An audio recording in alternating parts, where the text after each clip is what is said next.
Hello, everyone. My name is Carrie, and I am interviewing Kynaston on August 19th, 2020, for the WiC Oral History Project. This interview is being conducted and recorded in a private Discord chat. The recording will be made available for anyone interested on the Black Dragons Discord in the Oral Histories channel. Thank you for joining me today, Kynaston. Oh, hello. It's lovely to speak to you. Same here. I guess my first question that I ask everybody is, how do you pronounce your first name? Or your game name? Well, it's not my real first name, obviously. Yes. It's Kynaston. I picked it because when I started playing the mobile game first, and I was trying to pick a name, and a lot of people had names that were house names, kind of like the game, like House Stark or Lannister. And I picked Kynaston because it's an old family name going back to medieval times, really, to some ancestors of mine who could have been characters in Game of Thrones, who were very colorful. So one became a kind of outlaw. One was a great grandson of Henry IV of England, who became an outlaw during the Tudor times, and kind of almost a real life Robin Hood. And I thought, and when I was doing this, I thought, okay, that character could have been a Game of Thrones character. So that's why I named myself originally in the mobile game House Kynaston, and then I just changed it to Kynaston for the PC game.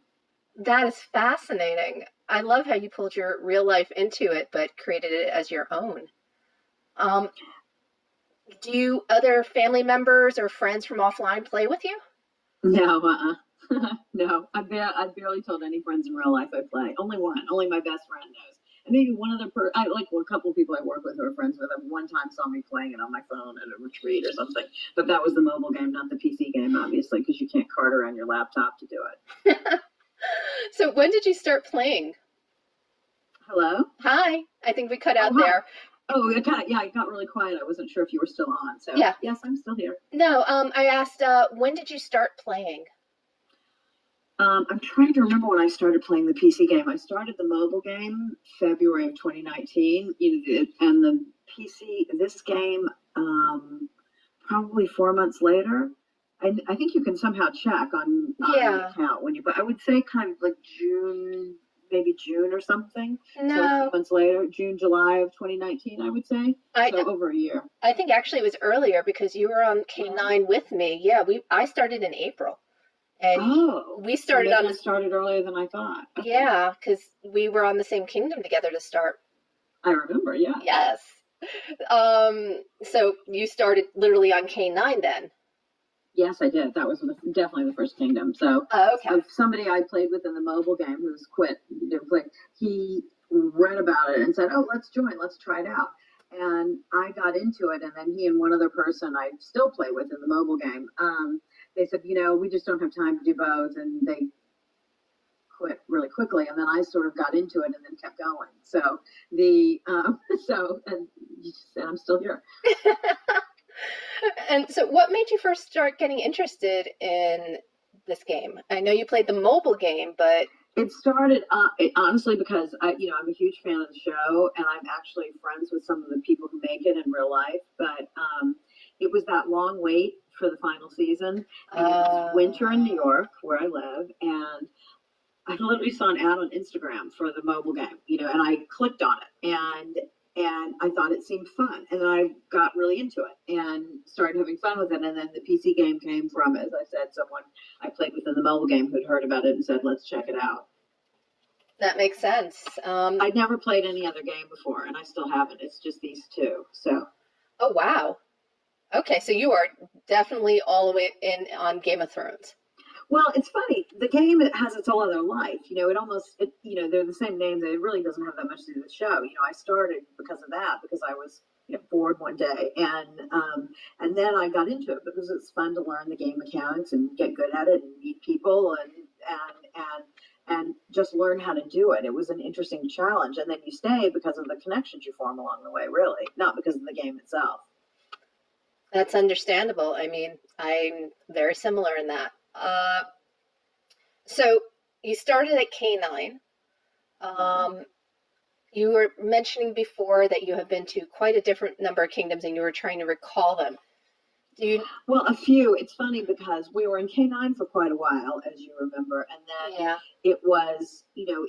we started looking for a place to go because there were, we were the alliance, we started basically it was, as you recall, there wasn't a lot of competition or fighting at the time, or challenge really. So we would build these accounts and not really know what to do with them. And as I think you don't really know how to play unless you actually have some kind of challenge, or otherwise you're just spending money and building an account, but you're not using it in any way. And I remember the first KVK was a real eye opener because we realized we had no idea what we were doing in so many ways, and we got killed. And at the same time, it's funny. I don't know if you remember this, but Thomas. Yeah. And Godiva came to visit to try to recruit me, and showed up and bought the scrolls, and it was quite impressive. And they were they were from K1. It was 1KS. They were dominating the game, and I realized, they gave me a quick tutorial to dive into, and I realized how little I knew. I didn't really know about badges. I didn't really know.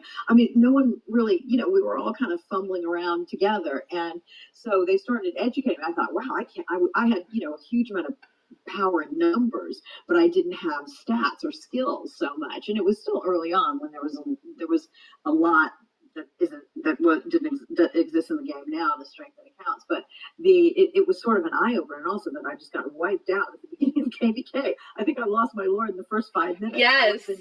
It was July 4th. I'll never forget. It was the 4th of July weekend. I was on holiday with friends. I was late for dinner, and it was Fathom, who was another big player because we had just merged with this other rival alliance. Lou.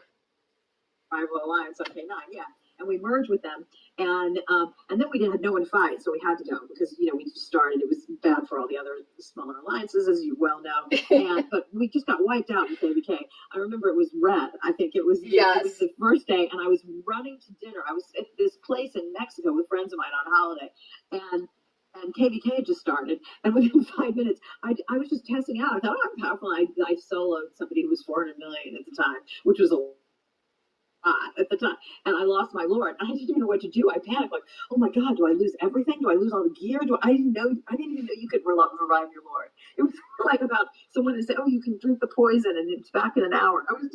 And I'll never forget because I was late for dinner and I was in a really bad mood. And I couldn't tell anyone why because I thought I'm going to sound insane if I explain that this is what I was doing and late for dinner. So it was the whole thing was sort of funny, but it also showed me that I really needed to learn things, and that we needed real and we were competitive, and we wanted to show that we were as good as we looked on paper, I suppose. So then we started trying to figure out where to go. And that was certainly a process. I think we got to know by the second KVK, we knew a bit more about what we were doing, only slightly, and that's when we started investigating K19. So, which didn't work out. Yes. For a few reasons. So, mostly because they didn't want us. They were, afraid of us, and we tried to negotiate. And at that time, Pixels was really running the alliance, and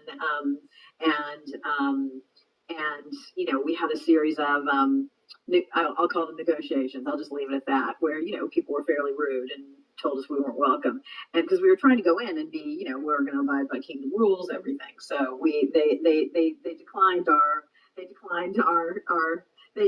didn't issue an invitation. Let's say that, and then out of it, we ended up going to. Oh no, I have to look it up. K8. With the numbers. I actually know this. You went to K8 with Oblivion. We went to K8, and then the war with ATD started, and that's where it really heated up because then that became, the war server. So yes, and in a big way. Now, you've kind of pretty much then been jumping around with that when it came to just going to the next war server and the next war server, right? Well, I think what happened is, it's the trend in the game. A big alliance goes to a kingdom, and that was still probably the height of it all, really, the ATD, at the time, because we went there, and then BLT went there, and they became, our huge competition, and then ATD came there. Then we merged with BLT, and became ECL, and I'm sorry, then we were ECL and then became BCL, sorry. And BCD, and that was I mean, that was nonstop, really, and I think that it's the natural tendency. You know, you have powerful alliances; they want to be able to have the fun of the competition, and so at the time, it was the trend in the game where first it was K1, then it was what was it, 14? I can't even remember now. I'm bad with the numbers of it, but it, you know, everyone wanted competition. They wanted a chance to try everything out and really play the game. So it wasn't that we sought more per se. It's that anybody who was of a certain level became a magnet for each other and a challenge. Right.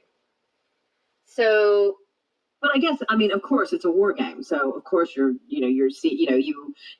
seeking war in some way. I suppose that's always the balance in the game is the controlled game. And, are you going to be when we originally moved, it was kind of very briefly, kind of paradise. Calvin had organized this, kind of incredible kingdom and rules and then, we got there and of course, partially because of us and because they were, a really strong server, then invaders wanted to come because they wanted to come and have the challenge and rule the server. And so one came after the other, and we all had to form different alliances. So we went from, we got there and everyone was quite uneasy about us. And then very quickly after the server was invaded and we were, really the kind of strongest alliance at that point, we all banded together. And, then ultimately a lot of people ended up leaving because they didn't really want the constant war. So, BLT came, then ATD, this went on for a number of months, obviously, and it was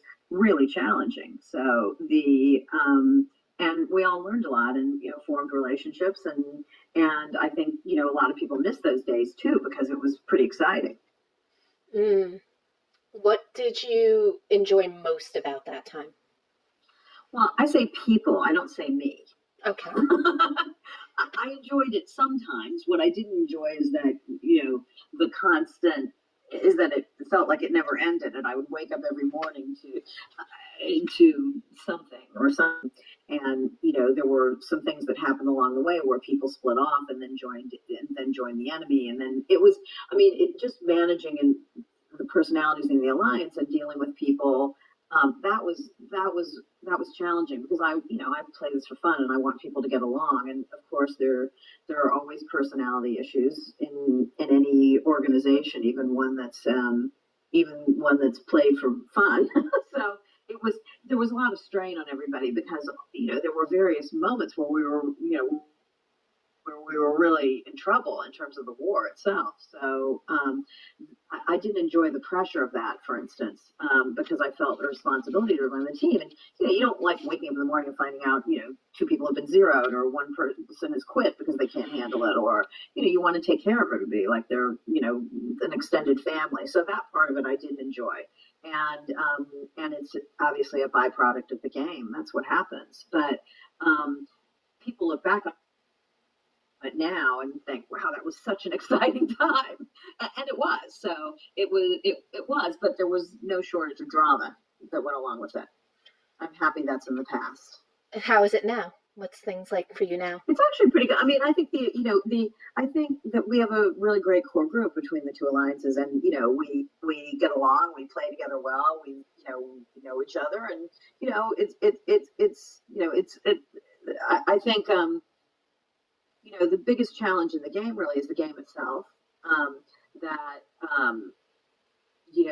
that the developers are just intent on upping the ante, and for a rally leader to have to keep up and have a max account, it's insane. Everything they keep introducing, the skins, the dragon skills, and I think it's making it harder and harder for people and players in the middle, which I keep complaining about to the VIPs, which is you can't have a situation where defense is so disadvantaged all the time. I mean, attack keeps getting boosted and boosted, and yet if you're attacked, you still can only defend with 12 million troops. Rally size is bigger, army size are bigger, all the everything that goes on with tavern and with refinement.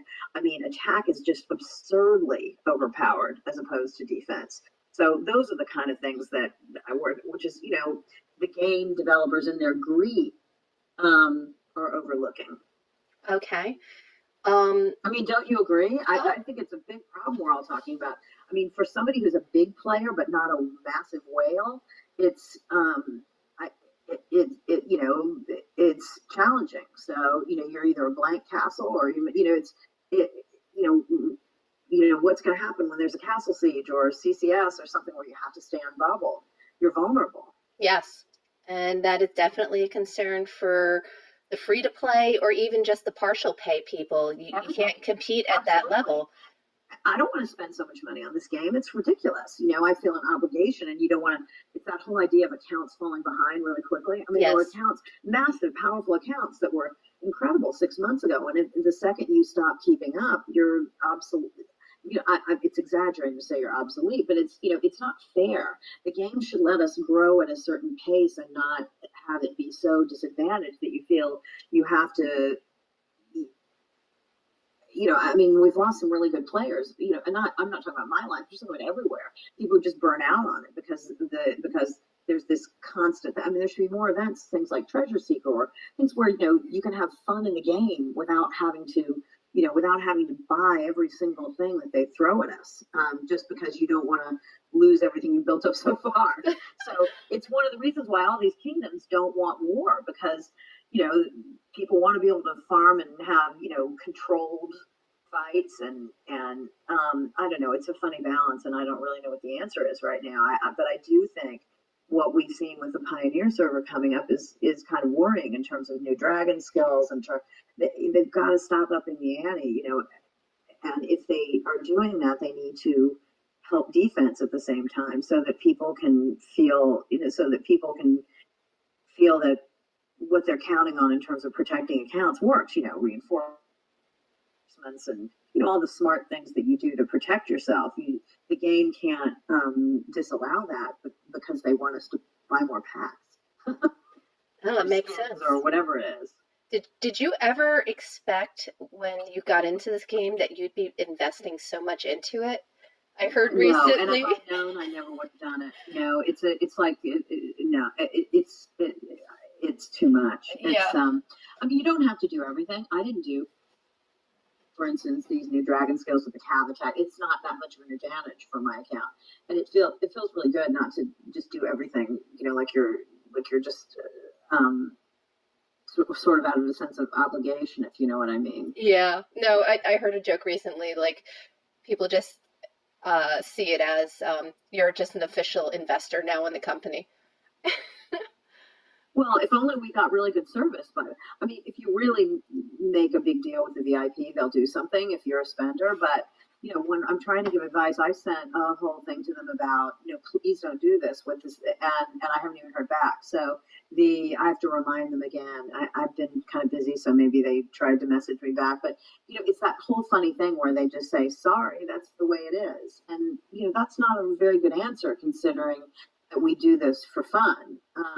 And, you know, there's not just a financial investment, but an emotional and time investment. You know, we're part of teams, but, you know, you want to feel like there's a, you know, you're still doing what you signed on to do. So, especially given what's going on in the world right now, I mean, they have to be sensitive to that. People are really struggling. So the idea of spending, you know, hundreds of dollars, you know, on a dragon skill, you know, it's kind of, you know, it's not exactly the time to push people. I feel like they should reward, they shouldn't keep introducing things that are about money. You know, what they should be doing is helping, you know, make the game work better and helping people who are free to play or, you know, or don't spend that much money because everybody is a valued part of the team. So it's what keeps everything healthy. So I don't really know what the answer is, but it's certainly something that lots of us are talking about. I'm sure everybody's in every kingdom.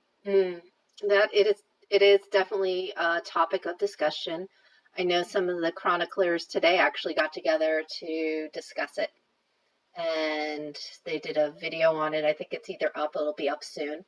Oh, great. Yeah, so but they did address some of the concerns that you're talking about too with it. I do want to know, have you only ever played with ECL/BCL? Have you ever like thrown an alt into another alliance or No, no. no? You're all in. I mean, who would have time? So no, I know people do it, but I don't. I mean, I have my hands full. So Okay. I was just curious about that. That something that I popped into mean, my head I just have now. two. I think I'm allowed to say. I think everyone knows I have two accounts, though. So I guess one is an alt account. Yeah, well, I mean, like I have two But accounts, but I treat them both as mains. yeah, they are. I mean, they're just in two different. One is in BCL and one's in BCD. So I mean, the other one, basically, the guy who was playing it, who I was really fond of, it was kind of a character.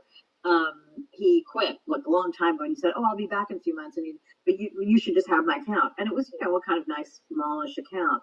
And I had already kind of built one, and I liked the idea of helping out. It was, it was kind of the secondary alliance to us at the time. Now it's, super strong alliance. This is the alliance that preceded BCD. I can't remember what it was called. It was ECS at the Yeah, time. ECS. So it was in that alliance, and so I just started building it, and it was fun to kind of help everybody in that alliance, and they were sweethearts and really fun and everything, and so I just started building it, and it became a good enough account to be a rally leader. Was this Ty's account? No, Tio's account is somebody else had it. Okay. No, it was Jackie Love is the name. Oh, no, I remember Jackie. Okay. Yeah, do you remember Jackie? So Yeah. it was Jackie's old account, which he gave to me. So Okay. and then I just over time built it and had fun with it. So Okay. All right. I think a lot of people have two accounts actually, because it just happens. People quit and they say, "Here, have my account," and Yeah. start playing around with it. That's mostly how it happens. Yeah, that's how I ended up with Marge's account when she was retiring. Yeah, my second account is Marge. You have Marge's account. Yes. Oh, I love Marge. I miss her. I miss Marge so much. I keep up with her every now and then on Discord, but it's been a while. Oh, Marge with all her alts. Yes, she is the original hyper farm. She is the first person I think in the game that did hyper farms. So. Well, she was really good at it. So, oh yeah. Yeah. But imagine all the work with all those accounts and bubbling them and everything. Oh, I don't have to imagine. She gave them all to me. Oh, you have them all. Okay. Well, I did. She ended up taking some back and giving them back to you guys because you needed it in your war with ATD. But she left me her original and some of the others. We went through a lot of resources in that war.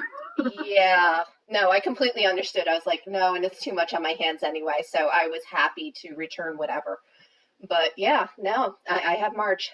I keep her close to my heart. We can't get her to come back, but I think once you leave, it's really hard to come back. So yeah, once you're definitely out, it's definitely it's a raging bull moment.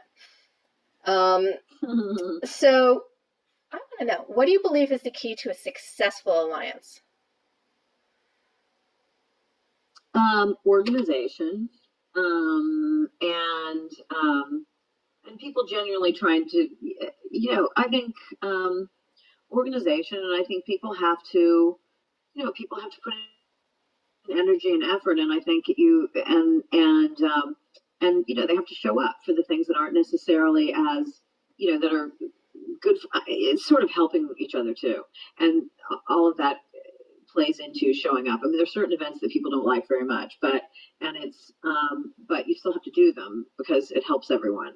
And we're not militant about it, but there has to be a sense of pride and helping your team and behaving well towards each other. Basic. It's the golden rule, really. But I think in terms of the alliance, it's there's a lot of nuts and bolts organization that goes into events, alliance conquest and CCS and everything. And I think sharing knowledge, knowing what different people are good at, there are certain things I'm really not good at all. So I have other people say, what should we do here? And I think it's using everyone's strengths, like any kind of alliance, like any kind of organization of people. There has to be, you have to treat people well. You have to value people for what they genuinely enjoy and are good at. And people have, and, everyone should have fun doing it, really, because this is supposed to be fun. So I'm glad you say that, because I think a lot of times it gets lost that this is a game. If you're not having fun, you're not gaming right. Yes. Well, and there's lots of things that aren't fun, by the way. So there's lots of obligation that comes, Yes. well, especially in management. It's being responsible to people. It's, while I'm sitting here, it's like, oh, nobody's giving titles. So can you please can you give me the Grand Maester? It's a little bit of that. It's, you also have to be good at delegating things, which I'm not always good at doing, but I've had to be in this because a busy job and other things going on and you're dealing with people who have real struggles going on in their lives sometimes, and there are reasons they can't show up for things or haven't been as active, and I think it's a balance in terms of leadership, and we're not always perfect and we're not always right. We made lots of mistakes, and hopefully we learn from them and make it a good place to be. So I think it's really good to have people who are in charge of things. Blood King is amazing at recruitment and interviewing and all that sort of thing. And really good at setting rules about, who makes sense and not to be a part of the team. They're, Thomas does an amazing job. Thomas, Polarix, Blaze, Sebastian, Xerath. There's a group that's kind of the, Drogon that sort of organize a lot of the war stuff. So, and I mean, they're really the war council. So I'm not involved in every nuts and bolts decision in any way, because you can't be. And I think that's really the fun of a big alliance is there are lots of people who want to pitch in and have opinions and have a real knowledge. So that's a really long answer. Sorry. No, this is great. Like I told you before, this is just what I was after, is to hear from your perspective what is value to you, what you want to see in the game, and what keeps bringing you back. So, well, it's the people, it's the people. I really like, there are all these people, all these people in the world. There are all these people all over the world. We never know each other in a way, and that's what I respond to more than anything is the community. Yes. So and we have fun with it. That to me is more fun than the game itself. It's a shared experience, and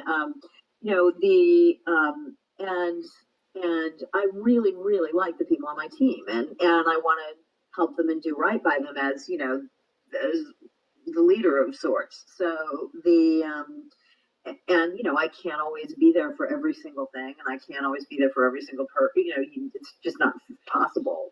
We all have lives outside of this, but I want to do right by everybody, and I think what really works, and I'm sure it's the same in every alliance, is that we care about. Are you still there? Yes, I'm still here. Okay. Okay. Sorry, I wasn't sure if we cut out. No, the internet's been a little wonky today, but we're still good. Okay, great. What would you say is your proudest moment as an alliance leader? Oh. Yeah. Gosh, I have to think about that.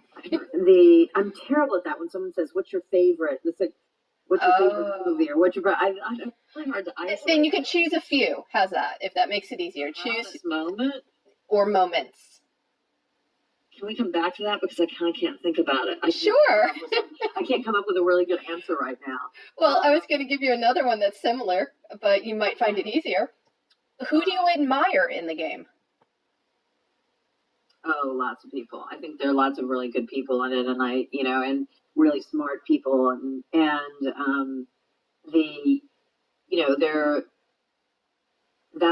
it's too hard to pick one person. I can't really say because by the way, I think Napoleon's a sweetheart and a really good guy. I'm really looking forward to his interview. When you said you were interviewing him, I admire him. I like that. Calvin. Yes. I'm talking. People going back. I like Calvin, the best. So from people from other alliances, it's and I love the people on my team. So it's I couldn't really pick one. But if you're talking about when it first started, there were people who were the kind of early legends, like Godiva, for instance. They don't really play anymore. So there were those sort of people, and then the people who I play with, we're in the trenches together, so it's a different kind of relationship. We're teammates and friends. That makes perfect sense. I mean, admiration comes in different forms, and definitely there's people inside my alliance that I admire. There's people outside, like you and Napoleon, that I've just come to respect. So it's a spectrum. Yes, and it's sometimes not even people you know so well, but I'm just thinking about people like I really admired what Calvin did, when we can't, and it was sad that it didn't, that it only lasted for a while, but nothing lasts forever. But such a good guy. So Yeah. but I've met really great people through that, and so you can't really say proudest moment. What the things you remember, the moments that are just funny or crazy or eccentric or or those are the things I remember most. Not like winning some event or this or that to me is secondary. I mean, there's certain moments where you think, oh God, I can't believe we kept King's Landing that time, with the ATT battering us or something like that. I just can't remember any particular sort of isolated moment that I would say would be the best. That's understandable. It's been a long time in the game, and there's always those moments that pop up, and you're just like, this was really great. So yeah, it's almost you'd have to kind of tell a whole story, and those things never really, you kind of have to be in it to know why certain things were especially impactful or funny or memorable. But it's almost it's like telling a joke. You kind of have to so you have to think it through and tell it well in order for the punchline to land. Well, I remember when we were on K9 and you started giving out titles outside of ECL. And people didn't realize at the time that you had to spend your own diamonds. Oh, yeah. And so that's how you ended up getting the nickname Her Royal Blinginess from me. I don't even know that nickname. Yes. By the way, it's not that much in the long term. No, so but back then it was. Funny, when people they had no idea when they were asking for. No, it wasn't titles. It was buffs like Scholar Fair and all that. Yeah. They wanted the fairs. Realize it. We're like, oh, we didn't realize you were spending your own diamonds. It's okay. It's not that many diamonds because also everyone was so excited to get the titles. So and also the CCS titles everybody loves. It's there's always this mad scramble when you get into AC to give all these titles, but we've organized that well. So like anything, the first time you go through any of these events, you learn all the things not to do. So what have you found has worked for you with the titles giving out for AC? Well, we have a really good system now because Millen mostly gives them, who's fantastic, and we have an because we have two alliances going in at the same time. We organize it so that the rally leaders who have to get on the map first and get closest to the target get them, and basically we organize it in order. Like here's going to get it, and the second somebody enters the map, they post that they're on the map so they can quickly be efficient and assign them to the next. Because if you don't do that, you start running out of time, and people who need to have the closer spots get in later, and so it works really well now that we've just sorted out over the last couple Alliance Conquest events. Oh no, that's great. I know. What was really fun, actually, I have to say one thing that was really fun is when they named a pack after us. I mean, it's kind of a weird compliment, but when they named an Alliance Conquest, I didn't see this. Although there was one. I can't remember. It was a really good pack. It was after the end of last season of Alliance Conquest, and the VIP asked me first. They said they wanted to put our flag on it, and they originally were going to highlight individual players. Okay. And so I'd ask a couple people who were particularly, central to Alliance Conquest, like Noel, who really kind of runs Alliance Conquest for us, and if he was okay about it, and then the pack lands, and I laughed. So of course everybody asked, "Hey, do we get one for free?" So nice, which of course we didn't. Oh, I said, absolutely, we're thrilled, but people wanted to know if we got some kind of discount on it. Oh my gosh! I was like, it was cute, but that was kind of fun. So because we'd won the season before, that's why. That's still pretty cool. whoever wins next season gets a pack named after them with their flag and everything. So it's just kind of funny. I heard from somewhere that some alliances said they weren't going to buy it because it had our name on it, and it's a really good pack. So it's for whomever wins the AC season, I believe. Okay, so you guys heard this. Go win AC season so that you can get a pack named after you. Now you have even more motivation. I just think it's funny, It's like, by the way, it's just you don't get any particular special treatment for it.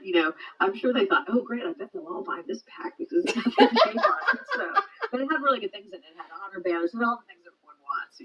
Yeah. Okay. So one last question for you, because I know you are a busy woman and you got things to do.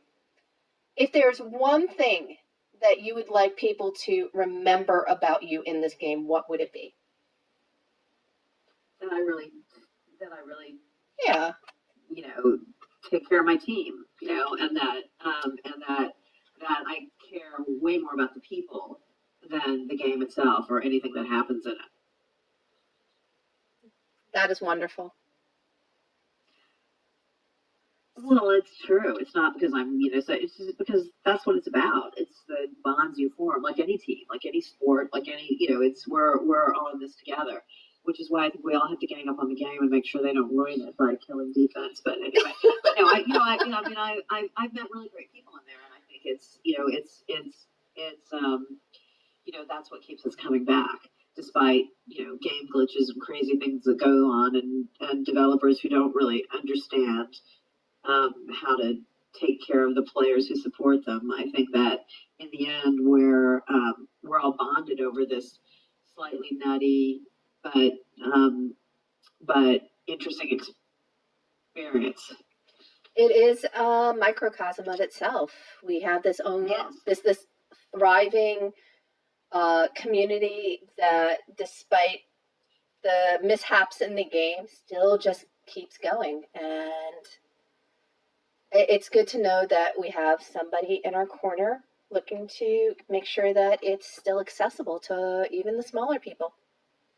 So, well, I hope so. I mean, it's I hope so, because it's the only it's a game. The world is hard enough. We should when we're doing something we're doing something to have fun and to relax or blow off steam or whatever it is. It should be a good experience. So again, it all goes back to the people and how we deal with each other along the way. And I wish, for they're obviously, it's a business and it's a game, and they're designed to keep us coming back. But I do think, and I'm really glad the Chronicles are doing something that we all have to speak up about. The acceleration. I feel like when I first started, it wasn't as expensive. They weren't constantly introducing new things that everyone had to have. So I felt like it was more a progression, and I don't really like the trend. And I think what they really have to do more than anything is, if they're going to keep buffing attack, they have to do something about defense. That makes sense. And actually, you saying them adding things, how many people have proposed to you already for marriage? Oh yeah, I don't really understand the marriage thing, but there's some. I don't really. I don't either. They're buffs. I just think it's sort of funny. And that weird pavilion that's on the map. Yes. The way the graphics in this game crack me up, like the weird emojis. None of it bears any resemblance to Game of Thrones, of course. So it's just, they're just using the name at this point. But all that stuff really makes me laugh. You think, where do they come up with this stuff?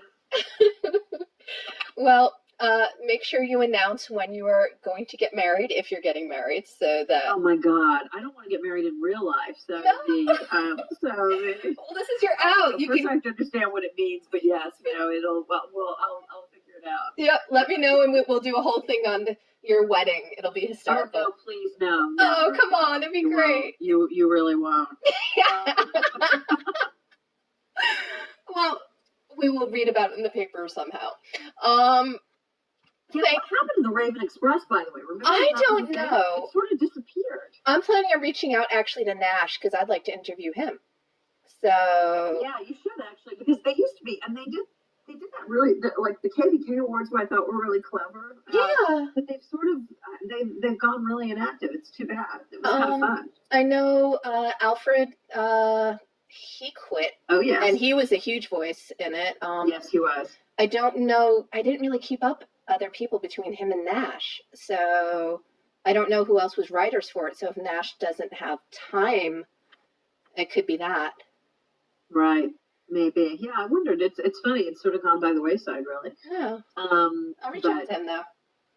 But I think the Chroniclers, I think this is a great, I mean, that's one really good thing. I think there's some very good things the game's done. The Chroniclers, I think is great. And, the Treasure Hunters. I know you have a big following. Thomas has a big following, making the videos. I think game does very little to educate people about how to play it. I mean, not to keep comparing the mobile game. The mobile game, there's a site called GOTC Tips that's amazing, that tells you all sorts of, tips and mechanics and advice. And, there's not a lot of advice that goes on in this game. You kind of have to learn along the way, or hope you team up with or have people on your team who really understand how to explain, how to use game mechanics to the best advantage and all that. They're not very good at that in this game. So that's one thing they could definitely work on. And I think the Chroniclers go a long way. I know when there was that Weirwood event, Thomas made all these videos about, here's how you defeat somebody at this stage if you have a certain level of, and they were really popular and helpful to people. So, I think a lot more of that would go a long way, because, people are constantly asking how to do things and advice, and there's no real source for that. So I think the Chroniclers could really help fill that void. And people certainly love sharing knowledge, and people really love sharing, really love hearing it. Well, I know War Angel is putting out a lot of guides, so I would encourage people to take a look at her stuff. And yeah, I agree. I think the Chroniclers are trying to just spread as much information around as they can, and I'm happy to have joined them. I just joined them yesterday. So, well, you're going to be the oral history person, which is a great idea.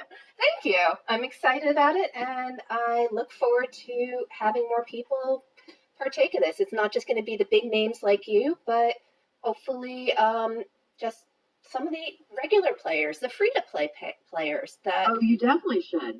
Get all of perspectives. Separately, I can give you some advice. But there's certain people on our team who are fantastic free-to-play players. I would love to. Yeah. Who might be fun to talk to. So, but we don't have to do that now. Yeah. No, we'll talk after. Yeah. But I don't want to play favorites. No, it's all good. And actually, one last question. Sure. When are you going to join me for karaoke? Oh my God, I have to do that. It's funny. It's Sunday. When is it? It's usually nights? Sundays. Sundays, Right. I usually do it because I keep doing it server times, either 1700 around that time, so like 2 o'clock our time, something like that on Sundays. Oh, this is the problem. It's a big time. There's a 24-hour thing in the mobile game that starts at 4:15 EST and ends 24 hours later, where we're sort of nonstop because we're in a super competitive kingdom, and it's hard to explain. It's every Sunday? All the time. So I can't really do karaoke in the middle of it, because if I'm taking time off and I'm doing things, normal things like eating lunch or, so it's just particularly busy right now and all that. So when that calms down, and there's a kind of cycle in that. When you merge a kingdom, it's super competitive. Then basically it kind of settles down. And gets to a more normal rhythm, and we're still not in the normal rhythm part of it. Well, when that comes around, let me know, and we will figure out a good time for you, because this is gonna be fun. All right. Exactly. No, I've listened to it. It's fantastic. It's so much fun. There's so many talented people. There's so many amazingly talented people. I have to practice a song. Oh, no, go in and just go crazy. We have one person that just makes all the songs his own. It's hysterical. But this is about you. So I'm going to stop talking about karaoke now and just say thank you. I'd much rather have you talk than have me talk. No. No. Well, you know what? You can interview me we'll do it that way instead. Okay, so good. All right. Thank you so much for joining me this evening. You're very welcome. That was a pleasure. I hope it was helpful and that I gave semi-interesting answers. So, anyway, I'm going to get back to work now. Okay. Enjoy your vacation. Well, I'm not on vacation. I only wish I were, but yeah, I still have to work. I've got some more work tonight, and then I take off tomorrow. I'm literally taking off for a night. That's it, for an afternoon and an evening. So it's okay. I'll have a real holiday right before Labor Day. I mean, kind of. It's just super busy in my business now, so it's very hard to take any kind of real holiday. I gotcha. But hey, we're considering the way the world is. I'm very happy to have a job. So yes. So I'll leave it at that, and have a great night. Thank you for this. Thank you. Bye bye. Okay. Bye bye.